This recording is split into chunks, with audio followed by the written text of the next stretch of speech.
Hey guys, this is Perks, and you're watching Thorin's YouTube channel. I would like you guys to appreciate his YouTube channel, even though he talks sometimes so much that not even I can handle it. But most of the time it's pretty funny and entertaining. I'm known to be fanatical about my energy sources, and speaking of signing big names, lucky energy drink formula manufacturers Gamersupps were able to sign yours truly to a partnership, hopefully for many years. I'm looking forward to having a breakout rookie year for them, like Featherman and Hooney did in Season 5 with Daylaw's Fnatic. Their flavours taste better than having your superstar franchise player leave after he said he'd re-sign, though there are no salty flavours for you Fnatic fans just yet. Damn, that must be so as for you guys. So if you want to get hyphy like Hilly, or follow the advice of a polarising self-made man like yours truly, then use the code Thorin, Thorin, at gamersupps.gg, and you'll get 10% off your order of the only drink I co-sign. Now, with it being the off-season, Fnatic fans understandably were hoping they were going to get Perks as their new mid laner. This would then provide some sort of parity with the G2 super team. They'd have a chance to maybe be number one again instead of losing all those finals to G2. And that's all despite the org having a very weak track record of signing big names still in their prime, still near or at peak market value. Instead, what happened? It was the opposite. Fnatic lost a huge name, still in his prime, still at peak market value. In Reckless, he left to go to the very G2 they were hoping to get Perks from, which, by the way, is itself a far more common trend for Fnatic, which is the biggest and the best Fnatic names go elsewhere in free agency when they still have something left in the tank. They don't finish out their career in Fnatic, or they don't wait until Fnatic's done with them. They're done with Fnatic earlier. Now, there's an obvious reason why that would be, which is Fnatic isn't the biggest org. They aren't the one that wants to pay the most money. They haven't been in the best financial situations. But let's look at some of these trends and look at some of the names and see how it panned out. Because let's start with the big one, the one I named the video after. Fnatic doesn't sign big names. Now, they certainly had big name players at time, but I'm talking about big names as in people who are still in their prime and they're not just a name. So think of some of the biggest names and the best players in Fnatic history. I came up with a little list for you. So I've got Xpeke, Soaz, Reckless, Caps, Yellowstar, Hooney, Featherman, Hillesang, Selfmade, N-rated. I know you're going to go N-rated. Listen, if you know old school League of Legends, he was a big name. He was basically the Mithy of his day, as it were, before Yellowstar and Mithy really got rolling in those positions. So let's go through some of these names. So Xpeke, Soaz, Yellowstar and N-rated all joined Fnatic either in Season 1 or Season 2, so before Season 3. And by the way, Season 3 is when EULCS, what later became LEC, began. So at that point in time, I mean, Fnatic was just one of the absolute best teams. They already were a multi-gaming org with massive success in Counter-Strike.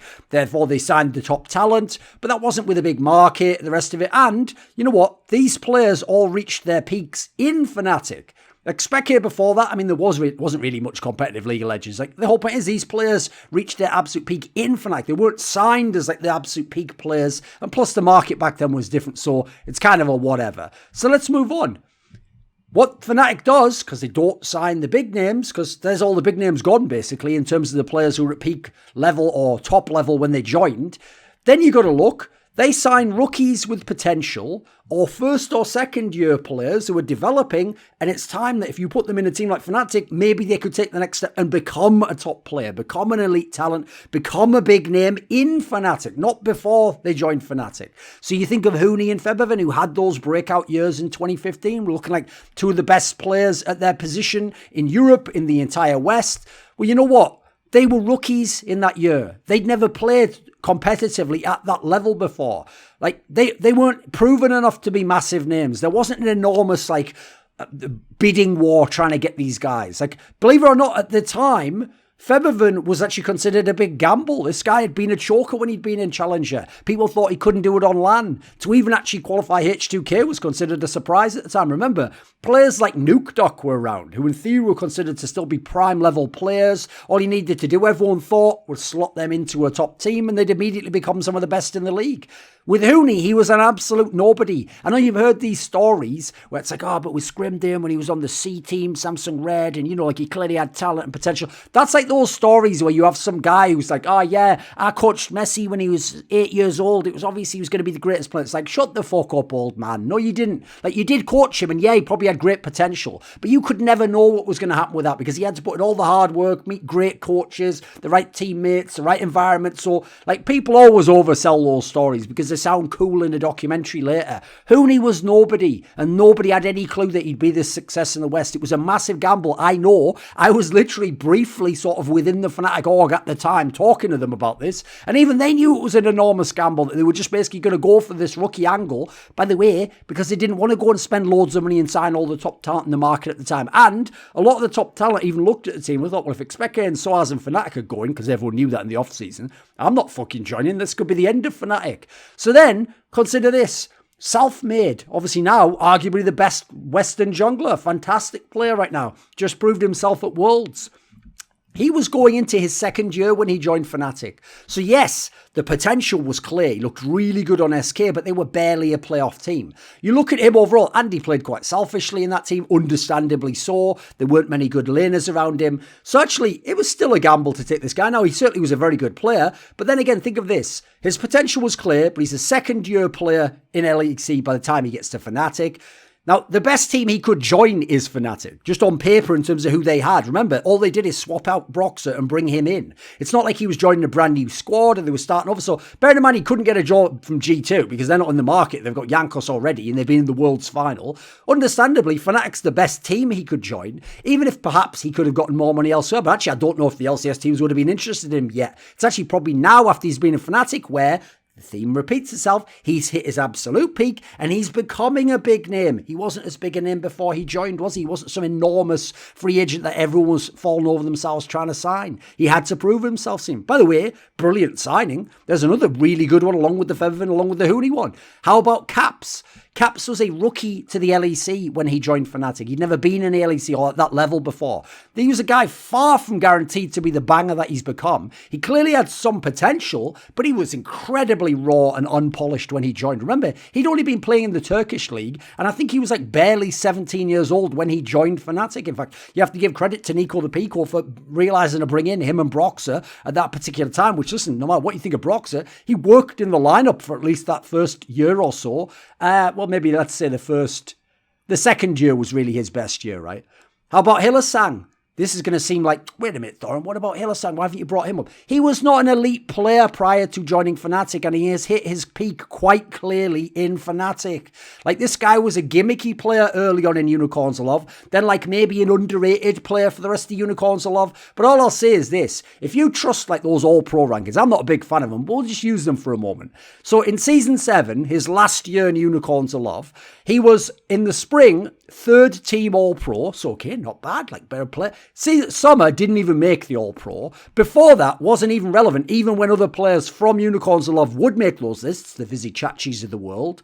And he'd already played 3 full years in LEC at that point in time and wasn't a massive free agent. Wasn't someone that everyone was clamouring over. In fact, the crazy thing about where Mickey X and Hillestad ended up in their careers is they weren't the ones that were obvious players to sign, but they were the right players for their specific teams and their specific ADs. So listen, there were some rare examples of big names joining Fnatic. Like for me, I know a lot of fans won't even remember this, but for me, Spirit joining in, I think it was Season 6, I think that was a massive move. Like Spirit was at the time, one of the great Korean junglers. He'd been an absolute stud over in the LPL the year before in WE. Super hard carrying them as a carry jungler at times, was just a monster. Now, I've heard, though, he could have gone elsewhere for much more money, including maybe stayed in the LPL. Supposedly, he came because he really wanted to come to Europe, and he wanted to have a chance to actually play in a top team there and have an experience in the West. And obviously, Europe was more competitive than it, so he wanted to come. So, apparently, he picked Fnatic. Okay, there's one. There's one for you. I don't think he probably came for Megabucks. Nothing near what the LPL paid him. But fair enough, there's a big name. Reckless returning from Elements to some degree is a big name. Obviously, he'd had a down split there, but he's still a top talent.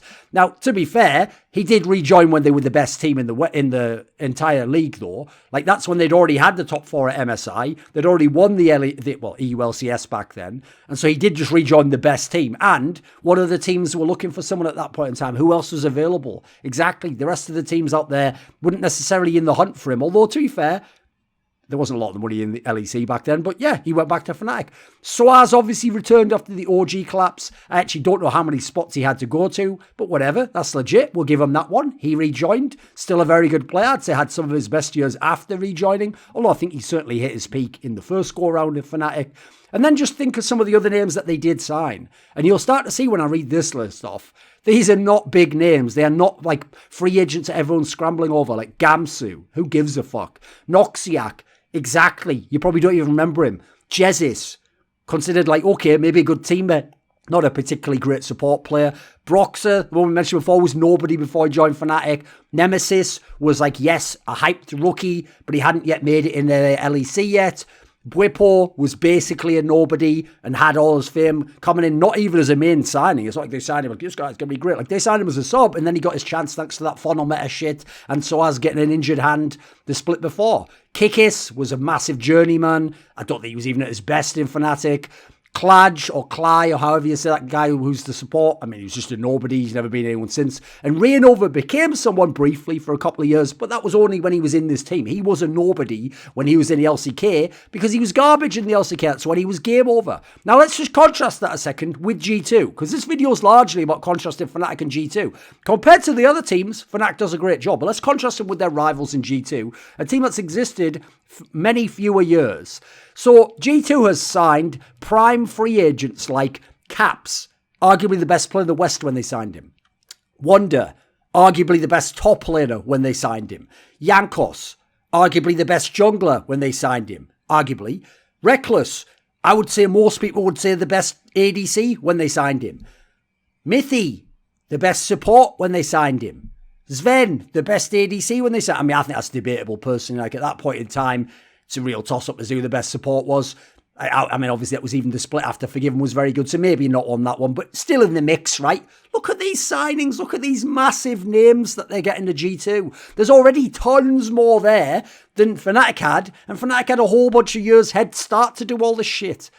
Now, another trend that continues, like the Reckless one, is Fnatic's top talent leaves to go elsewhere while they are still near prime level or have a lot left in the bank potentially. So Reckless himself already left them and broke their hearts once before. At the end of Season 4, going into Season 5, he left them with the Elements, which was the rebrand of Alliance, which was the championship team at the time. He went to the team that he couldn't beat in the final, in the split before, to join them to try and win. Oh, we haven't heard that before. Then you had Soaz and Expeke, the same off-season they left. They went and formed Origin instead of staying in Fnatic where they could have stayed. Again, I was involved with Fnatic briefly. I certainly would have, if I'd have been the coach, would have wanted those guys to stay. Caps himself, when he was the best player in the West, left end of Season 8 to go to G2. Reckless just left now, again, end of Season 10 to go to G2. Yellow Star apparently didn't want to retire straight up, even though I'd heard he was going to do that before Season 5. He still went for another year over to TSM at the beginning of Season 6. In fact, obviously, he later came back to Fnatic briefly, so he obviously thought he still had time left in the tank. Spirit himself left after Season 6, so for Season 7, he went to a Freak of Freaks. By the way, a much better team overall. Like, that was actually when they were a vaguely competitive squad in the LCK. Febiven himself left at the end of Season 6, going into Season 7. Certainly, there might have been some issues where I'm not 100% sure if they wanted him or not. He went to H2K, obviously. I won't count Broxer, because as far as I know, spoiler, I believe he was kicked and they didn't want him because they were going to get self-made and certain other things going on that you might hear about in some future content. I also won't count Soaz leaving the second time because it's just more complicated. It's not like he just left because he didn't want to be in Fnatic. Like, if they hadn't had Bwipo, I think he would have stayed. If he hadn't felt disrespected, as he talked about in the interview, I think he would have stayed. I also think, you know what? On the other hand, he did go to a high-profile team in Misfits for a lot of money. He was still a good player, no matter what you might say and look at his placing. But okay, we won't necessarily count that one against him. But again, let's contrast with G2. So, you know what? Yeah, they managed to lose Sven and Mithy, arguably near peak. Like, for Mithy, yeah, not in terms of individual skill, but in terms of his game knowledge, I would argue that was when he was at his absolute peak. They lost those two. Now, that was a big blow. There's reasons why. Some of it you might find out on my channel soon. But okay, they lost those guys. They obviously went to TSM for Season 8. Perks, let's be real, lasted 5 years. That's fucking amazing. Caps, he's a guy where he's about to break his mark from being in Fnatic, by the way. And he has re-signed this year to play for many more years. Wonder is 3 years into being in G2. Jankos is 3 years into being in G2. Mickey X is going to start his 3rd year next year. And I'm not even sure the Perks leaving move counts entirely because he essentially left due to role issues. And if his role of mid lane was there, he would just play in G2, let's be real. Now, contrast that, how long those players have stayed and how G2's been able to re-sign and keep a lot of their best talent with this storyline about Fnatic. Because you know what another storyline with Fnatic is, why they have to re-up with younger talent and 1st and 2nd year players. It's because their talent doesn't re-sign. Sometimes they go elsewhere and come back, but they don't re-sign with Fnatic typically. Let's look at the longest player tenures they've had. They had Reckless the 2nd time around, stayed for about 5.5 years. Yeah, that's pretty good, right? Yeah, that's up there with Perks. Then you have Expeke. So, to be fair, he did start in like 2011. So I'm not even sure this is fair to contrast to the modern market. But okay, let's count it anyway. 3.5 years or so. Not as long as you probably thought, right? Yellow Star the 1st time around was 3 years. Mate, this is already like the G2 current players are getting the 3 years. Soaz the 1st time around, about 2.5 years. Caps lasted 2 years. Febervin lasted 2 years. Hillesang re-signing is a big deal. I give them credit for that one. That's the one where I'd heard maybe he was on the outs, but then again I'd heard maybe he was on the outs because of certain other members of Fnatic that maybe did or didn't want to keep playing with him. So I'll leave that one up to you until I decide to reveal that on some straight fire talk show. So I'll give him credit for the Hillesang re-sign though, and I've heard they're trying to re-sign Selfmade. I'd suggest he wouldn't do it if I were him. I'd wait and test your market value as a free agent, but if they get it done, I'll give them massive props for that. Because here's the point. This is about the fact that you can't compare Fnatic and G2 as organizations, as businesses, as attractive destinations for big name, high free market value free agents.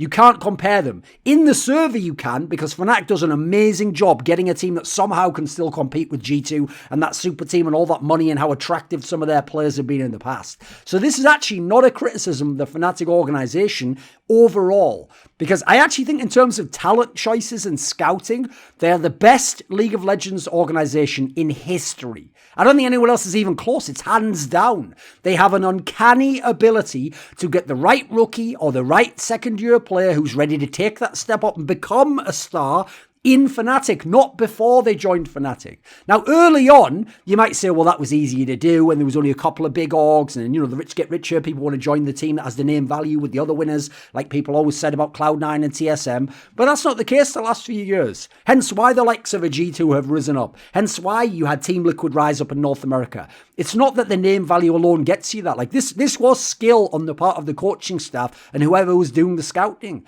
Now, the point is, though, yes, there are financial issues for Fnatic contrasted with G2. They haven't been in good shape for years. I mean, if you go back in time half a decade ago, their CSGO team was the best in the world, the best in history at the time, and they were criminally underpaid at the time.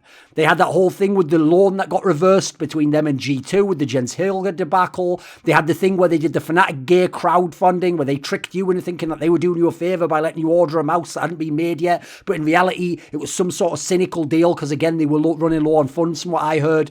Right now, this off-season, they've been selling off bits of Fnatic, but not as a publicly traded company and making that sound like that's something innovative or new or really good. I don't really see how it's, again, it screams of desperation.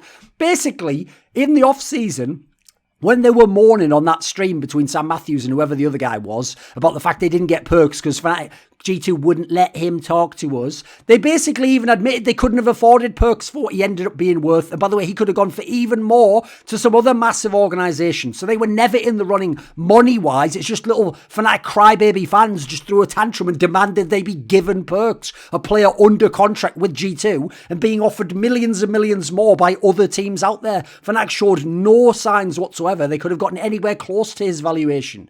So the issue here is exactly that. One, it's if Fnatic try to pretend that they're a giant in this space. They are not. They are doing fantastic for, in terms of business, being a middle of the table org. Then There's the fans that don't understand that their success in the server is actually overachieving. The expectations shouldn't be as high as they are. I understand because of the legacy of what a great org they've been and how successful they've been in the game that the expectations are high, but actually they're not the team that's spending big or getting the free agents you need to potentially win. They're just doing an amazing job with what they can do. So don't be delusional. Let's be real. Reckless left, I'm going to just speculate here, because he doesn't think they can win, because he thinks G2 would still beat them. So he doesn't want to get beaten by G2. He wants to be in G2 beating Fnatic. Let me just do a thought exercise for you, right? If instead Reckless had stayed and he'd have come out on his stream and said, well, the reason why I re-signed with Fnatic, which I promised to do, by the way, because I'm a rat, is because I actually believe we have the team that can beat G2. I believe we're better than G2. I think you're going to see some of our players are better this split. Without perks, they're not going to be as good. If he'd have said that, would you as a Fnatic fan have believed him and thought, wow, this is going to get me really hyped? Of course you would. So apply the same thought exercise and believe what his actions tell you now, which is he doesn't believe Fnatic can truly compete in that sense. They might be able to in the server if everything goes right, which has been the story the last few years, hasn't it, since Caps left. So this is not an ultimate diss to Fnatic. They're actually doing a fucking amazing job. I hope one day someone makes a documentary about how they got all this different talent, how they even changed the, because I know it's not even the same staff. Some of the staff changes. So some people there either have figured out a formula, a blueprint, they understand something about scouting, but the point is they aren't G2, and at the moment they show no signs of becoming G2. This video was kindly supported by Lager15, Pronogo, Mohammed Alabdul Razzaq, Dean Tanglis, Animosity, ErikHillestad, Andreas Kroknes, Hades, Jensen Goh, Zoomba, JDubs, Tobias Bernasconi, Alexander Rao, and as always, a special thanks goes out to Jerky's Minion. Would you like to suggest a topic or a guest for my content? Do you want to ask me a question in one of those monthly AMAs I do? Would you like teasers for who's going to appear next on my content? Or would you even like to take part in one of those crazy donated discussions I do where we go all over the place? Well, if so, put your money where your mouth is and join the Scrolluminati today at the Patreon link in the description box below.